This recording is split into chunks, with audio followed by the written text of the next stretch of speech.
Mga lodit-lodit kicks pagka tumatakbo tong motor. Ah, pero naman siyang busina ilaw pero biglang nawawala. So, yun po ang aalamin natin. Ito, iso-switch ko po. Wala. Walang power. Dapat mayroong indicator dito na may ilaw. So, wala po. Kita natin dito, mayroon pong ilaw galing sa battery bago sa fuse. Pero after po ng fuse, ayun oh, walang ilaw. Wala po siyang ilaw mga lodi kicks after ng fuse. Wala. So dito sa bago sa fuse, galing sa battery, meron. Pero after, ayan, nawawala. Meron kanina pero nawala. Ayan o, wala. After dito ng fuse. Meron naman galing dito sa battery. Ayan, meron siya. Pero dito sa fuse, meron siya nawawala. O wala. Meron man. Ayan, meron man. Pero nawawala din. Kaya para sigurado, para hindi, o yun o, nawala siya o. Meron, wala, meron, wala. Pero dahil ganyan ang nangyayari, nawawala, meron, paano lang pagkagabi biglang nawala yung ilaw mo. Ayan, nawala ulit.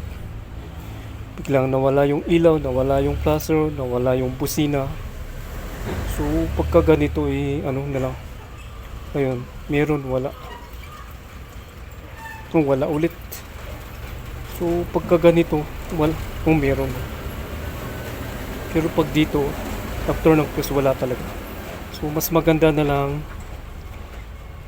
magpalit na lang po ng fuse mga lodi kicks.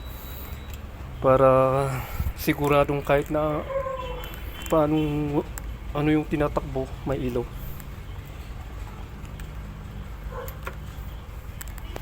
So ayan na mga lodi kicks, nagpalit na po ako ng fuse. So titingnan natin kung meron ng power dito.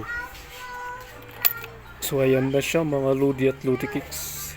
Subscribe, comment, like, and share po para update po kayo sa ating mga videos. Mga lodi kicks, nagpalit na ako ng fuse. At heto, wala pa rin nagpapakitang power. Bakit kaya ganyan? Alamin po natin yan kung bakit ganyan. Yung mga lodi kicks, pag ino-on ko ito, wala nang ilaw itong itong voltage indicator ng motor. I-on po natin. Ayun, wala talaga. Ayan, i-on. Wala mga lodi kicks. So ibig sabihin po niyan, kasi nagpalit na ako ng fuse, inayos ko na yung wiring. So ganyan yung nangyayari. So pwedeng dito sa switch mga lodi kicks. So kailangan magpalit po tayo ng ignition switch.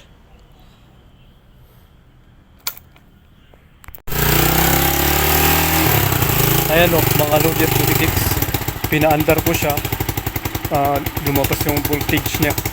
So ibig sabihin maluwang siguro yung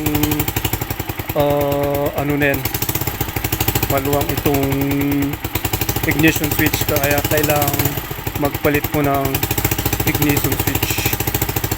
Ito ang hirap ng kung minsan nagpaparada ka, ano na, patayin ko na lang po mga lodi kicks. Ito ang mahirap pagka nagparada ka sa isang paradahan, parang sinusungkit-sungkit dito sa pagsusungkit-sungkit niya nila dito sa may susian.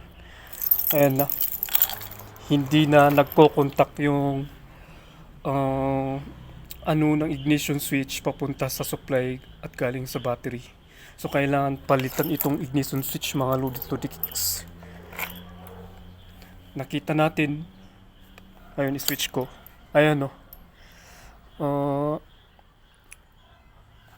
ganito, ayan naman. Ibig sabihin may naglulos na siya. Kasi merong time na hindi na nagpapakita yung voltage indicator kasi nga hindi na nagkakagatan yung galing sa battery at sa pupunta sa supply. So, ibig sabihin yan, maluwang na yung contact. So, kailangan magpalit po ng ignition switch, mga Lodi at Lodi Kicks. So, patayin ko na po, mga Lodi at Lodi Kicks. So, subscribe, comment, like, and share po para updated po kayo sa ating mga videos. Salamat po. Okay, mga Lodi at Lodi Kicks, na-videohan po na itong ignition switch. So, try po natin.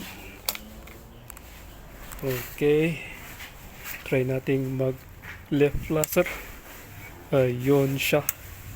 Sa right flasher meron. So, ayun mga Lodi at Lodi Kicks, na remedyohan na po itong switch. Hindi na nawawalan ng power ang load. So, yun lang talaga, palit lang ng ignition switch.